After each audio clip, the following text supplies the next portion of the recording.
So far, I'm on the first page where there's just frames 1, 2, 3, 4, where it's just her. We're not reading the booklet to the audience. I'm on chapter 1. Let me read. Everybody gather round. Who's sleepy?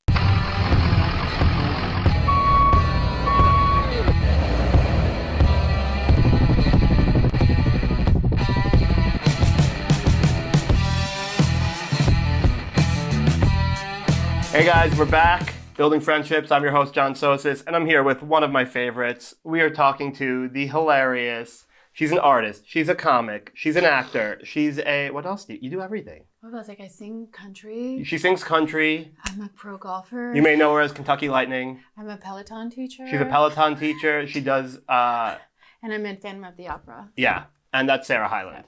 The amazing Sarah Hyland. Thank you so much. I'm also a choreographer. You've seen her in Modern Family. We completely stopped asking that question. We're 26 episodes in. 5 episodes in, we stopped asking that question, even though I still think it's pretty funny. Keep doing it. She hosts a podcast, Not Cool with Sarah Hyland, where she talks about everything with like the greatest guests. So it's super cool. And now we're going to get to know her. Let's do the set reveal. So I'm going to keep going with... We're gonna get this done this season. I'm going with the Rolling Stones logo. We're gonna get as far as we can. We've gotten through some episodes of it. We're getting there. That's a good. Wow. Yeah, Sarah, cool. It's your turn. Show everybody what you're doing. Lift that box up. Am I supposed to know what I'm doing? Yeah. This is that the box reveal. is the reveal. But can we just say that John, before we got started, was like, "Hey, this isn't as easy as you think it is," and I was like, "Wait, I never thought it was going to be easy. Like, we're building and talking at the same time." And I was like, "I never thought it was going to be. I can't even do a puzzle made for children. I'm doing Lego Friends. Is that right? Yeah, it is. This whole thing. You're doing that whole thing. Central Park, like, oh my God." Oh, wait, is it a food truck? I have a lot of food truck experience. I mean, it says it right there. Ages 6 to 12. Nope. I was like, well, that's about right. It's called Emma's Art Stand. You're doing an art stand. Did you did that for me, or is that just no, I pick a specific set for my guests. Oh, how nice are you? I'm the nicest. So it has a little moped. Have any of your guests finished? I know what your question is going to be, and the answer is absolutely not. That they haven't finished? Yeah. Okay, so far I'm on the first page where there's just frames 1, 2, 3, 4, where it's just her. We're not reading the booklet to the audience. I'm on chapter 1. Let me read. Everybody gather round. Who's sleepy? I just need like either an Adderall. That's the second round. Ritalin. The second round of the episode, we start drugging our guests. You should. That's what they do on a reality show. It's just with booze and stuff. We don't have that kind of budget. You should get... you think they have a budget? Have you seen reality shows? That's the only thing still in production during the strike.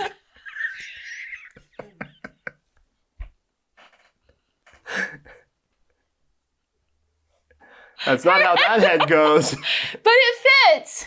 It's upside down. Her head fits upside down. Oh, let's just decapitate that. Pull that. Oh, it does fit better chin side down. Does it? It does. It's weird. Wow. Oh, look at her hair. It's weird how they decided on that. Oh my God. So wait, I want to tell. So you're it's weird because you're one of the people that I knew of before I moved out here. So there are people that I've met when I moved out here that I became friends with. That I would say a majority of them I did not know before I moved out here. Okay. You I knew from Jessica Kierson. You used to terrorize her on the road. Yes. With go ahead. No, with what? I was like, there's so many tools. With the mustache filter. Yeah. The shoes. Yeah, bolt shoes. The old bolt shoes. I know, I actually rewatched that clip the other day for a hot second. It made me laugh.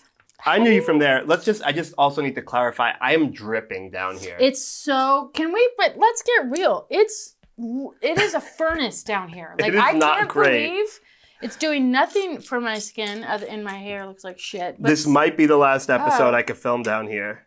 Literally, my whole imagination just got cut off due to heat. I'm like, I can't.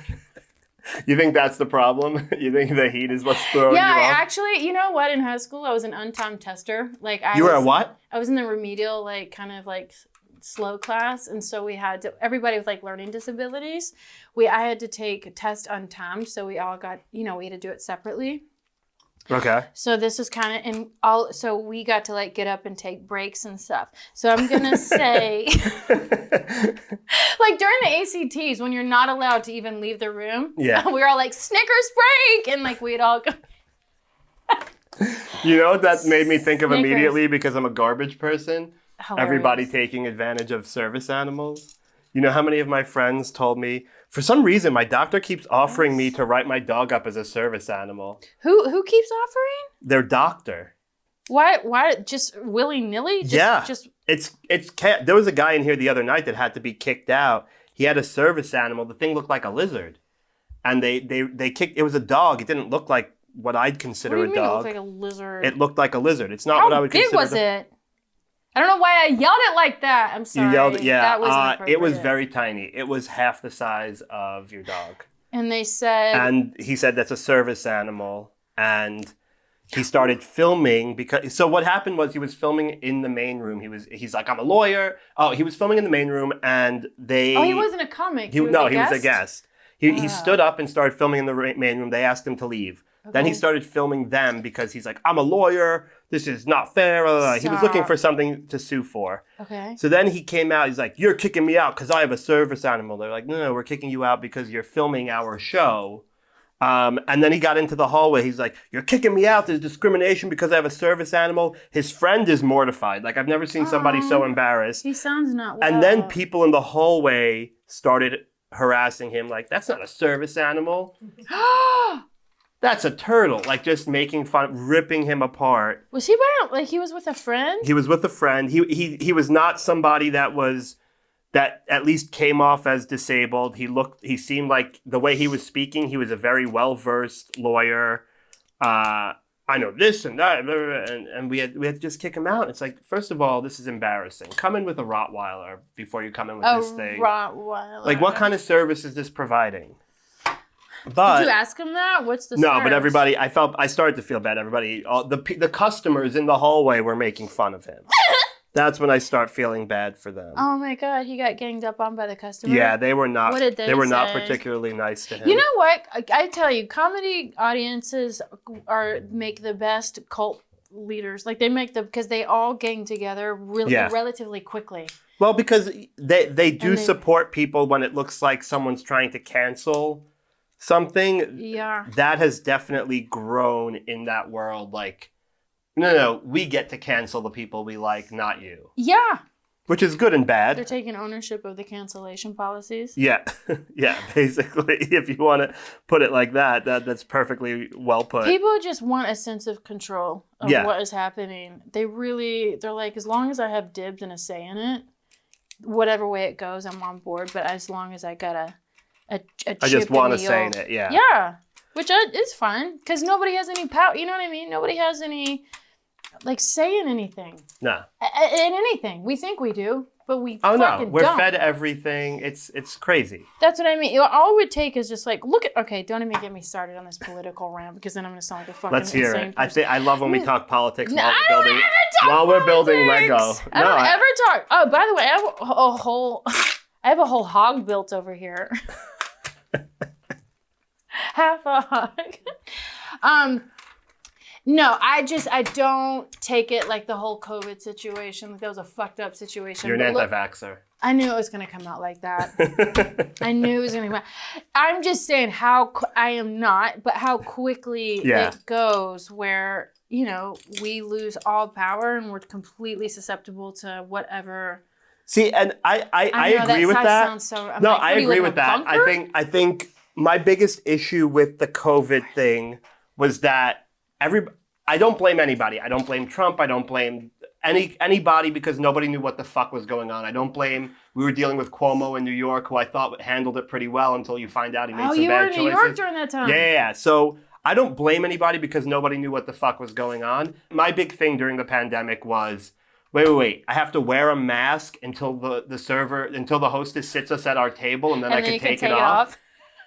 I was like, am I allowed to question that? Because this isn't science, No. really. This is just stupidity at this point. Yeah. It's things like that where I'm like, can we question some of the rules? Can Yeah. we question some of the things put in place?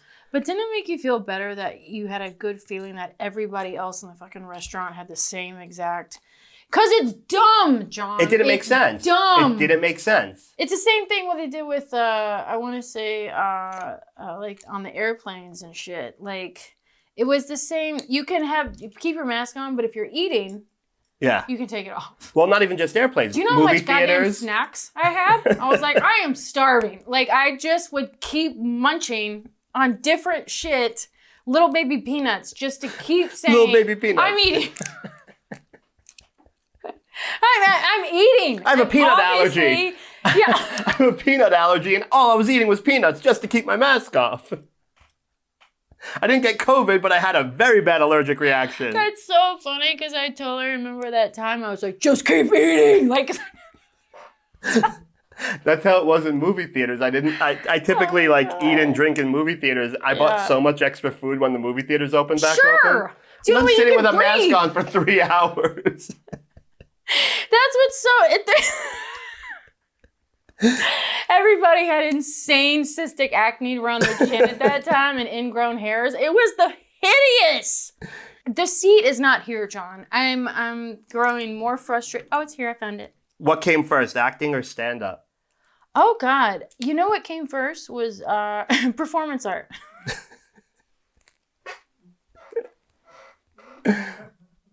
Can you elaborate on that? I'm so hot. We're having heat stroke down here. Okay, well, all right, let me back it up. So I think my first acting debut was in kindergarten when I played the Archangel because I was raised Catholic. Okay. So I played the Archangel, the one who guided Mary and Joseph to the manger. And I carried a sign that was made out of cornflake cereal and glue and painted with the word love. Okay. That was my first debut. And that's when you fell in love with it, or I that's felt when you're good like, with the okay, this is attention. cool. I did. And I liked the outfit. I was like, this costume is dope. I got a halo made out of like Christmas tinsel. Oh, Jesus. I'm hot.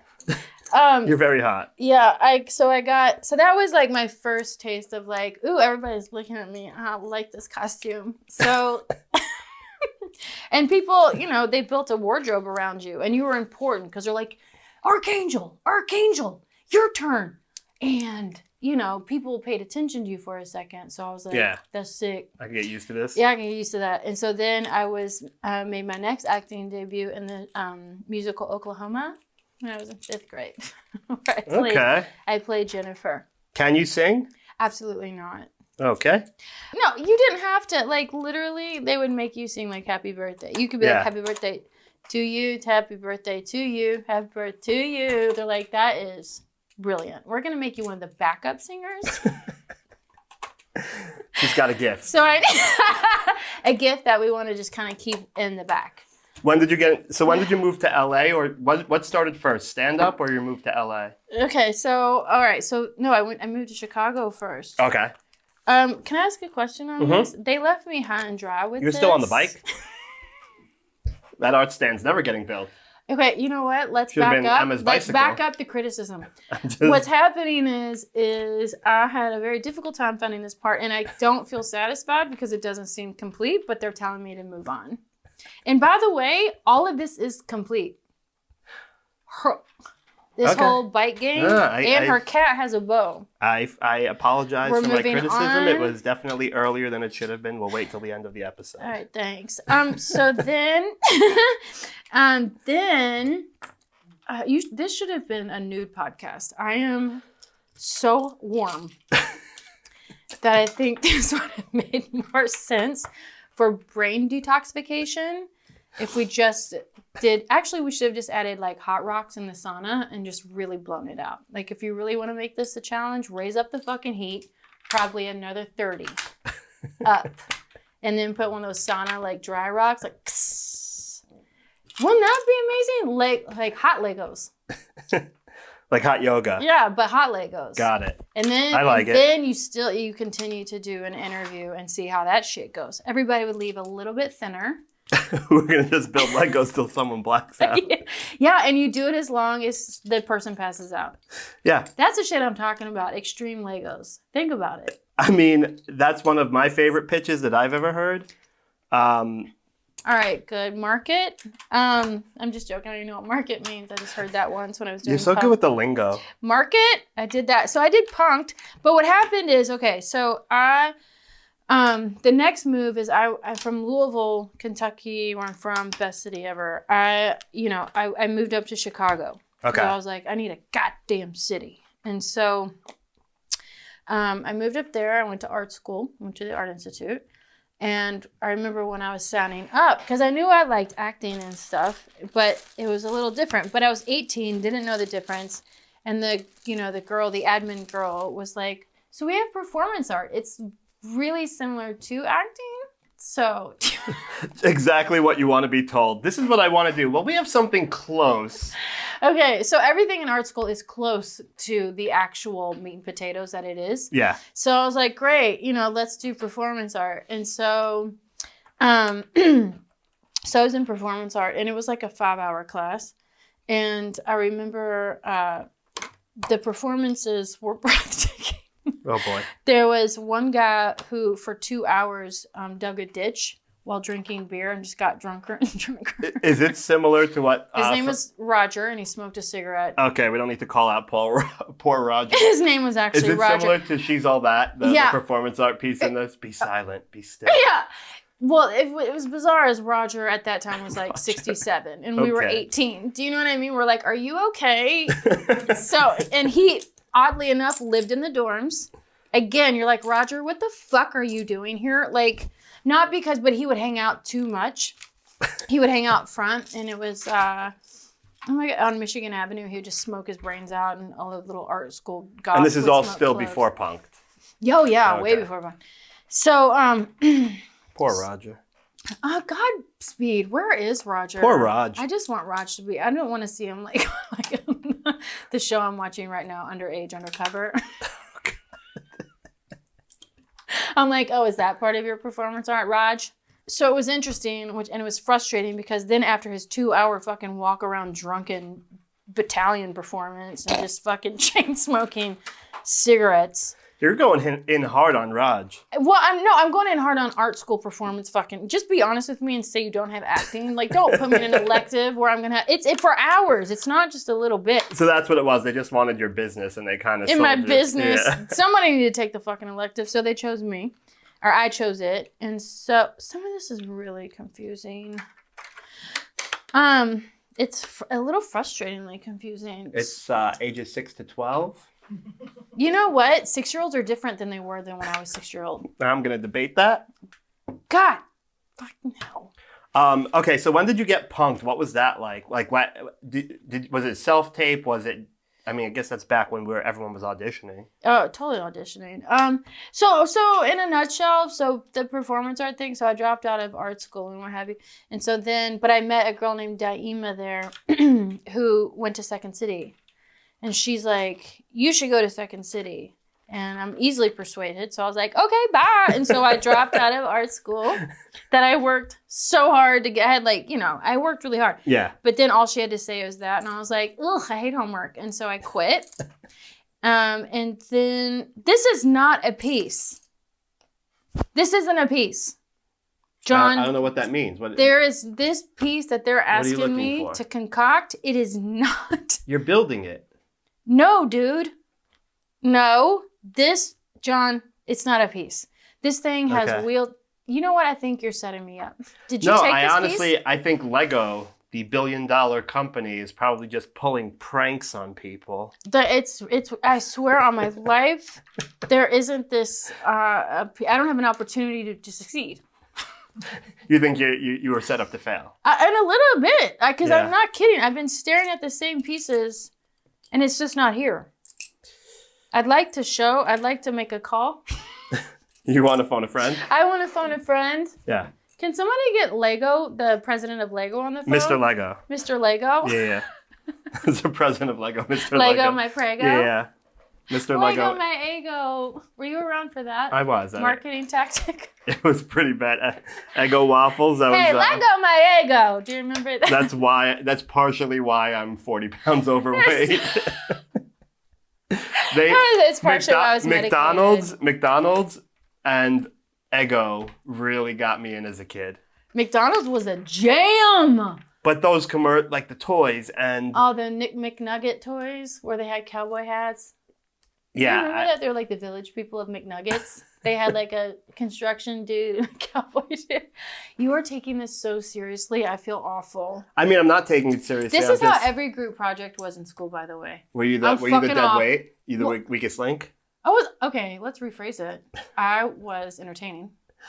While everybody else. That's what I love about you. You will always be entertaining. You don't have to be the best at Lego. This is the most fun I'm having. Because I know there's another way. Like if you charm the teacher, like I just you can't charm these to be put together. They're not going to build themselves if you charm them. You guys like me, right? Come on. And that's what matters. No one likes a brown noser, John. No, I agree. Mr. Lego isn't going to come here and be like, congratulations, son. But you know who is going to get the reward? We don't know that. The viewers. I haven't finished one coherent thought yet. How am I going to move on with there's no part here? I assure you the part's there. Can I borrow? What are you looking for? I'd like a get out. Show me the piece that you're looking for. I'd like a get out of jail card. Okay, show me the piece that you're looking for, and I will point it out from over here. That gray piece right there. That is not a piece. And if I'm wrong, you have it right there. Oh. So, okay. You're doing so good. Can I just say something? I swear on my life that was not there.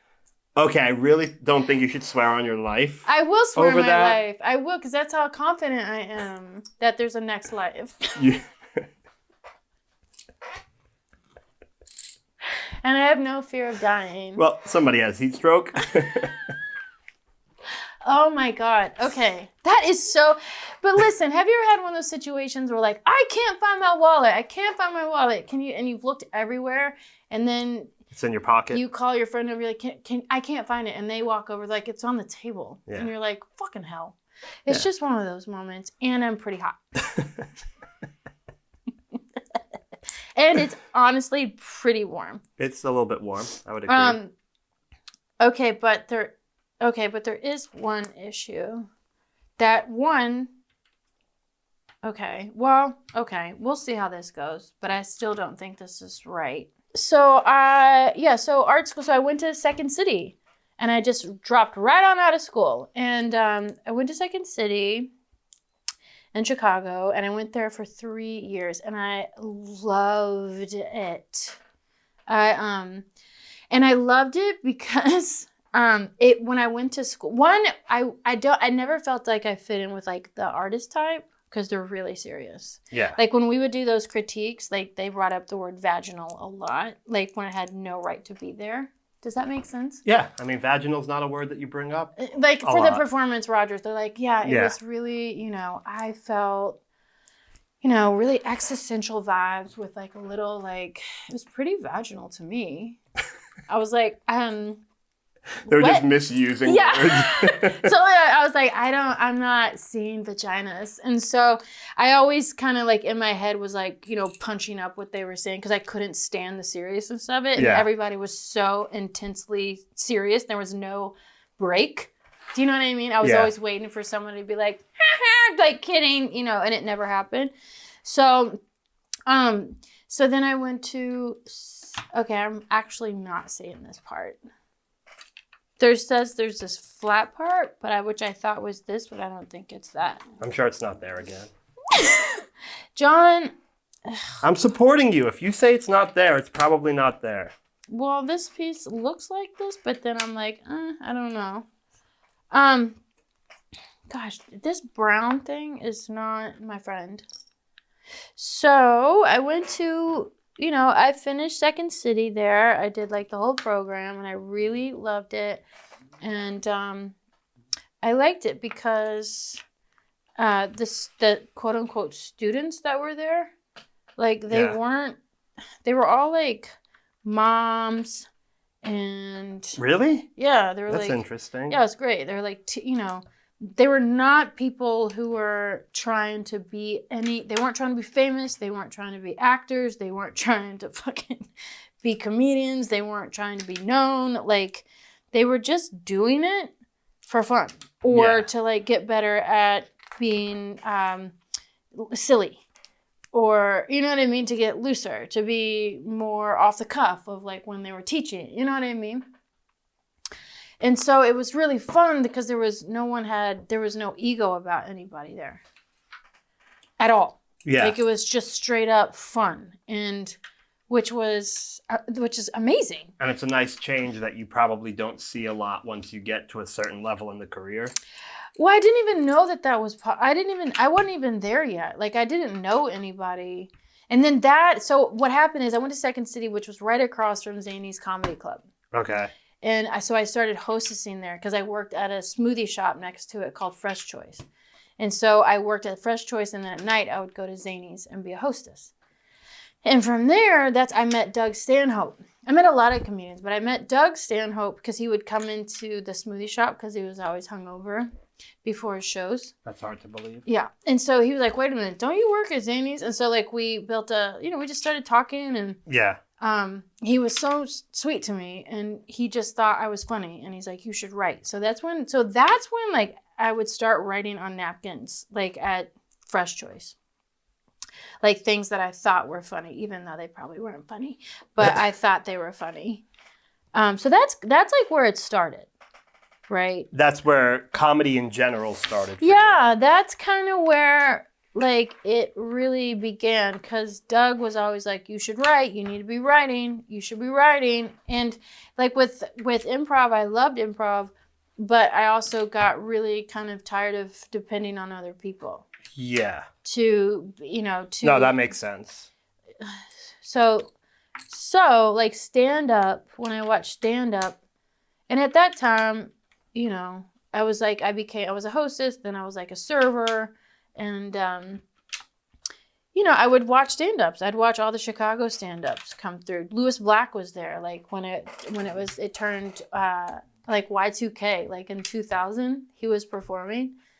So I just got an opportunity like to be around a bunch of stand-ups. I worked all the shows, like Sarah Silverman came and did a Chicago show. I worked that show. So I was just around it. And so when it came time, like Doug's like, if you ever want to come out to LA, let me know. I think you should. And then my last two teachers at Second City were like, I really think you should go to LA. It's a new program out there. Go to Second City. It's brand new. I was like, okay. And so, like I said, easily persuaded. Like Diane was like, you should go. I was like, okay. And so I just kind of was like a little like Forrest Gumpy, where I was like, sure. And so then I would just go buy a fishing boat and become a shrimper. That sounds fun. Does that make sense? So, but it, not having really ambition or a goal actually really helped me, because it got me to like, where I didn't have any like expectations or much fear about failing at anything. So I was like, I don't even know what I'm doing, which felt good. And so, I came out here. Okay. Okay. Oh, there's stickers. I'll have you know that I did finish that part. So that's pretty good. You're getting there. So then you moved out here? Am I doing okay? You're crushing it. Okay. I just had to check in with my agent. It's so taxing. We're always on a tight schedule. Because after here, I have a photo shoot at Vogue, and then I'm doing a movie. Rolling Stones. Yeah, the movie's called Rolling Stones. Quentin Tarantino's directing it or whatever. I didn't even audition. He was just like, can you and will you? I was like, ugh, okay. Fine. So, I know. It's exhausting. $10 million. So it's stuff like that I have to think about too, John. So I was just checking in with my agent. No, I get it. I know you get it. So, so then I came out here and I stayed on Doug Stanhope's couch with a friend of me and Tori. We drank a whole lot. A whole lot. Way too much. But can I tell you, the first night in Los Angeles, first off, the day that I pulled into Los Angeles off the 101, I was in a Ford Bronco 2, and it was an old farm truck, and I put like the trucker ladies on the back of it and bedazzled the whole inside of it. It was amazing. And so I got pulled over immediately on Santa Monica for having the wrong tags. And then that night we went out to a bar called Coachin' Horses. And the whole gang from Punk'd was there. Or not Punk'd, I'm sorry. Jackass. Okay. Was there. And then Kiefer Sutherland was there. And then Doug Another Stanhope was Jackass. there. While Doug Stanhope fucking comedy special was playing up on the TV over the bar. Like, this was my first night in LA. And not Keanu. Did I say Keanu Reeves? Kiefer Sutherland. Yeah. Kiefer Sutherland liked my friend Tori. Okay. And it was the weirdest thing. We were all really drunk. But, like, he came up to me while Tori went to the bathroom. He's like, hey, I just want to tell you, by the way, we're, like, fucking 20-something. Like, 22, 21. And that was like 4 years ago. Still fresh. Yeah, like, literally 9 months ago. And so... And he's like, I really like your friend. I was like, okay. And he said the weirdest thing. And he's like, yeah, she seems really he's filled with a lot of fear. There's something about it. And I was like, ew. And so those two started talking with Keith. Yeah, and then I ended up blacked out in a bushes almost to Doug's spot, but not quite. He lived on Carson, which was like right below Coachin' Horses. So that was my intro to Los Angeles. It's been nothing but sunshine and roses ever since. And did it lead to Punk from there? No. So Punk'd came a while later. But can I tie this all in though? Here's how Punk'd happened. Is because Punk'd at that time, they didn't do on-camera shit back then. So, like, they went, like, door-to-door salesmen. They went to Second City, all the improvs, like, training centers in LA. And they said, do you have any students here that you would recommend or, that are good that you think would be good to audition for the show? And so, like I said, I did Second City when I first came to LA. And I had a teacher there named Tom Booker. Thank you, Tom. And Tom was like, yeah, my student Sarah Hyland should be great. And then that's how that happened. He recommended me to audition. Oh, that's amazing. I know. It's fucking crazy. So it kind of all tied back into that. It was a long way around, but because of him, that's how I got the audition. And the audition was it was long. It was a very long audition. I auditioned multiple times on many different days. I mean, for any of the young people watching this that don't know what Punk'd is, that's I don't know how legit it is. It seems like it's pretty legit, but that's a hard show to pull off unless you have a crazy professional team that won't crack. Like Andrew Santino was also on there. He was? Yeah, Santino was on there. I didn't know that. Yeah, for awesome. I think the later seasons, but you have to have a solid team of people that aren't going to crack, are going to be able to act regardless of how chaotic it is. You're also going to be dealing with people that are pretty famous, so you have to be able to handle that, especially because for the roles that you and Santino had, you couldn't be well-known actors. No. It would be a detriment. Yeah. You had to be unknown. So it's crazy to think like how much you had to be aware of your surroundings and understand that you're going to be around famous people that you might really like, and you still had to be a dick, or you had to... It'd be real. Yeah. You had to be the role that you are, regardless of how much you liked the people you were going to be interacting with. So it's crazy to me that like you were just pulled from a school. Yeah.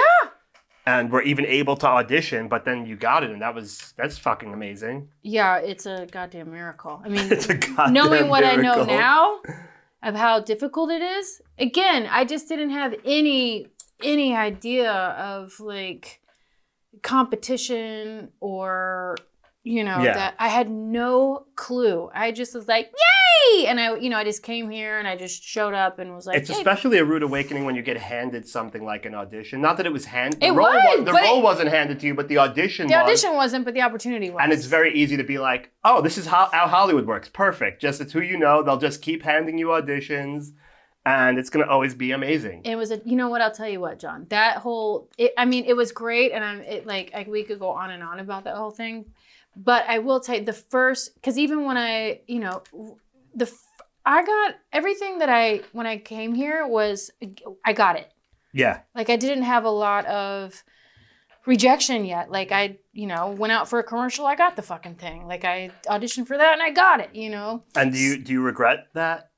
No, but what I wish would have happened, and as I wish somebody would have said, this is rare. Like you're going to have. Got it. So you genuinely thought like, oh, this is how it works. 100%. I was like, yay! Like I just didn't have any. Who do I heard Howard Stern talking about this, and it reminds me of that, like with models, with just general like. So his wife was a former model, and he was talking about how. Like models or just attractive people in general, there are definitely people in the world who don't know that other women have to buy their own drinks at the bar. Yeah. They're just, I'm sure guys too, but mostly like there are attractive women that have never had to buy a drink for themselves. Yeah, they'll never know. And he was telling a story about his wife who was a model in high school. She was sick one day and didn't come to school, and the principal called and was like, oh, I heard you're sick. You were out today. If you want me to bring you anything, let me know. I'll come hang out, keep you company. Yeah. And she thought he was the nicest guy in the world. Yeah. And Howard was like, no, he's a fucking creep. He's a creep. You think every sick child is getting that same offer? Yeah. And it's like, no, she was an attractive high schooler. And the principal was like, oh, yeah, if you need company, I'll come. And she's thinking like, oh, he's so nice. He was going to come hang out with me. Yeah. And it's like, there were just people that, and I'm not saying you were that when you got here, but you weren't. I guess I kind of was also. Yeah. When I started stand-up, because my first week of stand-up was like the peak of my career. Things just fell into place in a weird way. Was that here? No, in New York. In New York. I won a competition my second time doing stand-up, and then I was offered opening for people. Really? I wrote for a radio show, and it was just like, oh, this is how it works. Great, here we go. Yeah. I was like, no, that's not how it works. You stepped in shit a few times in a row in the same week. And then like the next few months were great, and I eventually just stopped for my health, but... it's weird how like good things could happen and you're like, oh, this is great, and then you find out, oh, this is not how it works. Yeah, that was just a fluke, and now I'm living in the real world. All right, we're winding down. One more question: if you could change one thing about yourself, what would it be? Oh my God, you went right into things I was confident about, and then you went right into this. Oh, we changed it up here real quick. Say it again. If you could change one thing about yourself, what would it be? Change one thing about myself, what would it be? I wish this is gonna get deep. Does it have to be funny? No, it needs to be deep. It could be deep. It doesn't need to be, but it can be. I wish it's two things. I wish I believed in myself a little more, and I wish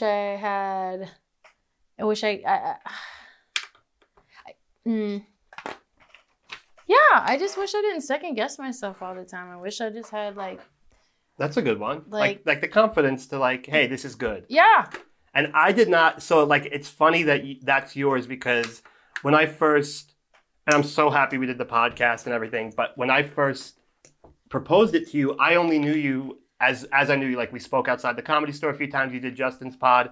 I knew you through Jessica's videos. Yeah. And then we started doing the pod, and the first thing we were talking about was, oh, can you get the camera at this angle?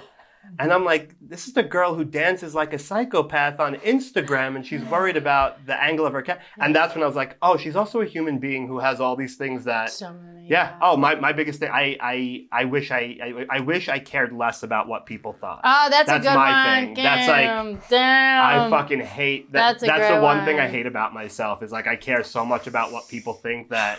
That's good. Like my fucking mental health goes through the toilet as long as somebody says they like me. God, I get I'm that. Like, got it.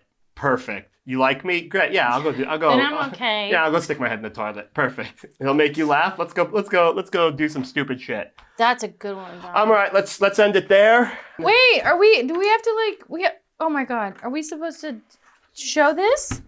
I mean, I'd like to see where you're at, yeah. Oh my God, this is my worst nightmare. Everybody hands down when I watch those cooking shows. Plates down, hands off! And you're like, and they have like all their fucking unfinished plates and this is fucking the last thing. I'm like, oh my God, it's so horrendous. I'm like, they didn't have a finished plate. Like, I don't have a finished plate. Fuck. All right. That's so funny. Oh my God. Okay. So you finished the person. I finished the person and the hat. We'll go with mine. You set yours up how you want to present it. So I accomplished the bottom half here. I think one more episode, I might have this whole thing wrapped. But yeah, we finished the bottom half here. We have some pieces left on, I think, bag number 8, which I did bag 5, 6, and 7 while we were here. Okay. So we just have a few pieces left, but we're getting there. I think one more episode and we'll be done. That's really good. Thank you. Yours is really good too. Let's show yours. Okay, but yours was a little like less challenge. I mean, it was a little. I mean, it's all like. I mean, that's a fair opinion. Yeah. I don't agree with it. It's a fair opinion though. Let's see what you did, ages 6 to 12. Whoa. I mean, I could look at my age. What age is mine? Oh, is the camera okay? I just hit it. Oh, 18 plus. 18 plus. Yeah. I mean, you're only 6 years off. Let's see where you got. I'm gonna restate this one more time.